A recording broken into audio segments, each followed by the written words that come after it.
let's see, guys. I have an interesting topic here, but before we answer that, or before we react to that, I'm just gonna say that Peppermint Creeps are back in the focus, because the two ex-members of Peppermint Creeps, Eddie Electra and Robbie Styles, gave an amazing interview to the Tears of Nation, to the girls of Tears of Nation.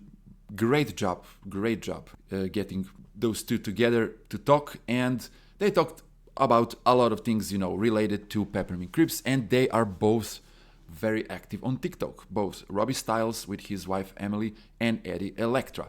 And I found one interesting video from Eddie, from his TikTok, and I hope that he's not gonna be mad at me for showing you this, but yeah, both of them are producing very, very interesting content related to Peppermint Creeps and to the music we love here. So if you want to check out, just find them on TikTok. So he has this video here that says, did the famous Blackwell Brides ripped off the legendary Peppermint Creeps? So let's hear it and let's discuss. Hair metal bands of all time. Peppermint Creeps from LA. Like they came too late, but they were a great band. Did the band Black Veil Brides rip off my former band, Peppermint Creeps? Or did we rip them off?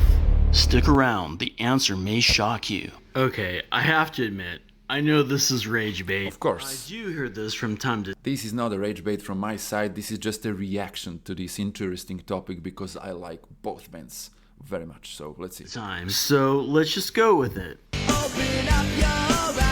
So here we are in the desert. Peppermint Creeps. Here they are. Here they are in the desert. Blackwell Brides.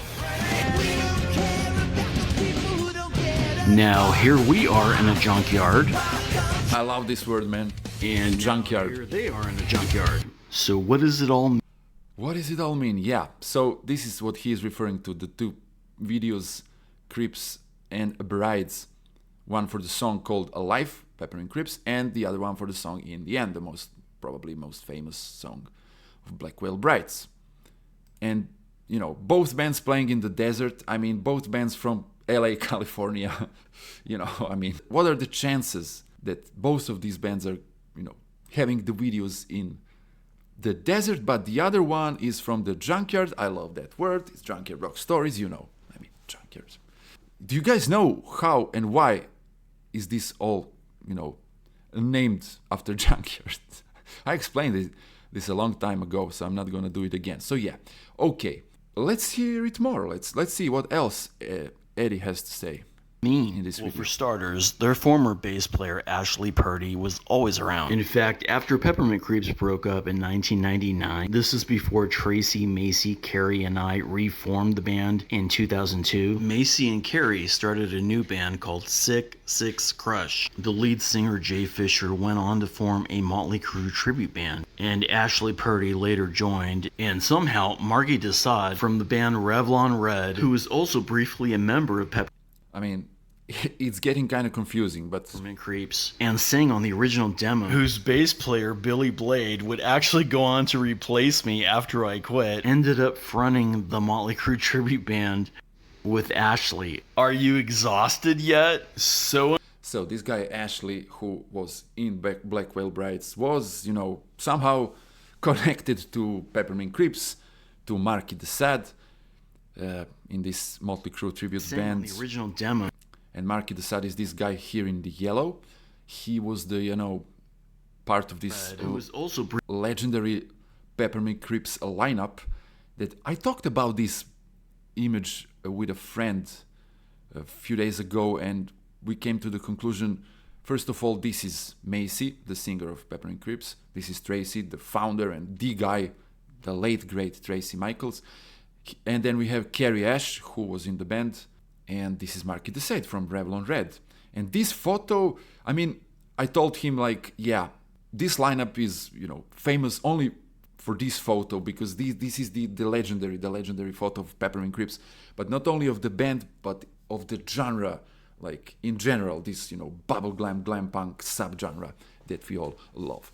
Anyway, and then came, as he said, Billy Blade. And sang on the original demo. Quit. Billy from Revlon Red, who is the nowadays bassist of Peppermint Creeps and replaced Eddie back then. So Let's hear it until the Running end. the Motley Crue tribute band with Ashley. Are you exhausted yet? So am I. Point of the matter is, we all shared the same friend circles, same influences, so it's only natural ideas will cross. So all you drama queens, quit making So please do not make a drama out of this, because this is only my reaction to this. So yeah, obviously, 2 videos that we mentioned, pop culture and the legacy on Junkyard the Junkyard, and life and in the end in the desert. Okay, we can take that off. 2 bands from LA playing in the desert, not that uncommon, right? But again, if we look at them, if we look at the styles, yeah, we can see some similarities there. Anyway, let's hear the whole, part of this interview where Andy was asked about his Your top 5 top 5 hair metal bands. Let's hear it. hair metal bands of all time, starting with number 5 Okay, we're just gonna start at the bottom. at the bottom. Glamour Punks. They're a band. Glamour punks. So he's naming glamour punks. If you mention glamour punks, not as one of your top 5 hair metal bands of all time, but in a sentence, that means that you are a really like a hardcore fan of this music, because glamour punks were one of those, legendary bands of this genre or subgenre. These guys, they were the Hollywood LA band, late 80s, then mostly 90s. They were punk, they were glam punk, they were energetic, they were furious, they were like crazy, like, edgy, like the band. Like, if you are a fan of this music, you cannot not like this band. And he's mentioning this band here in this top 5, which anyway, this interview came out last year. I was aware of this interview, but then I found this Eddie's TikTok video and I just wanted to react. So let's see. Obviously, Andy is influenced by these bands. Band Let's from hear LA. it. Number 5. Yeah, I'm going to put them number 5 because they never got very big, but I was obsessed with them Obsessed. when I was a teenager. Cool. Number That's 4. the word. Peppermint Creeps from LA. They came too late, but Yeah. they were a great band. Number 3. Gotta go Wasp. Amazing. Number 2, Motley Crue. Particularly early era Motley Crue. Shout out the Devil in particular. Just the very, the very punk rock, the very Mad Max look, the whole thing. Well, great. Okay, punk rock Mad Max. Check out this picture. Here, Black Whale Brides in their beginnings, when they came out to the scene, I was aware of this band. The first thing I said when I saw them was, wow, those are like 5 Nicky Sixes in one band. Like, amazing. 5 Nicky Sixes. Obviously, the Mad Max era that he's referring to is usually connected to Shout at the Devil era. That was their Mad Max look. But he also said punk rock, glam punk. That's the first album, right? Too Fast for Law. So he's clearly influenced by this. And the whole glam punk, bubble-glam scene, where Peppermint Creeps are, other bands like Glamour Punks, like Trash Brats, like all these great bands, Heartthrob Mob, all of them were influenced by this era of Motley Crue. So we have all these connections here. And then all these, things that I mentioned equals, yeah, Black Whale Brides were influenced by Peppermint Creeps, by their looks too, of course. And in the end, he Great says, choice. Number 1. Lord's the New Church Great band. is Lords of the New Church. So that was his top 5. So let's answer the question. Did Black Whale Brides rip off Peppermint Creeps? It depends how you see this. So for majority of you, you would say, yeah, they ripped them off. They played did these 2 videos exactly like Peppermint Creeps. And Black Whale Brides came on to the scene like at the end of 2000s, right? And Peppermint Creeps, the most famous lineup, which is this lineup, this MySpace lineup of the band that Eddie is always referring to. It's Macy, Tracy, Eddie, and Robbie Styles. That was the, or Carrie before Robbie, of course, because this period goes from 2002 when they released their fantastic debut album, Animatron X, and that goes through the 2000s. So what can I say? Some of you will say it's a ripoff, but I'm not gonna say that. This is not a ripoff. This is, and only people who were in the bands, who are in the bands, and who experience this can understand what I'm going to say now. When you're in a band, you're a musician, you're in a band. but you have the bands that you like, and you can be influenced by them, you can be fascinated by them, and you can be obsessed by them. All these words are the words that Andy mentioned here in this little punks. They're a band from Yeah, LA. I know them. Yeah. Number 5. Yeah. I'm going to put them number 5 because they never got very big, but I was obsessed. Obsessed. He was obsessed. So this obsession goes like this. You start creating a song, like writing a song. You come up with a riff, and you're so obsessed with the riff from your favorite band, which is, let's say, Peppermint Creeps, and you say, "Oh man, I have this song. I'm so obsessed by this and influenced by this band," and in the end, you produce a riff that is pretty similar to them. Everybody did that. Everybody did that, starting from Elvis, Beatles, Rolling Stones, Led Zeppelin. Everybody did that. I did that in my little, not famous bands. I was obsessed by some other bands and started, presenting my friends the riffs that are, pretty similar to that stuff. So this is what is happening here. You can be obsessed, and then you subconsciously, you just create this same thing. So obviously we can say, yeah, Andy probably saw this video of them playing in the Junkyard and said, yeah, we also feel like we're going to play or record a video on the Junkyard or at the Junkyard or whatever. So that's what it is.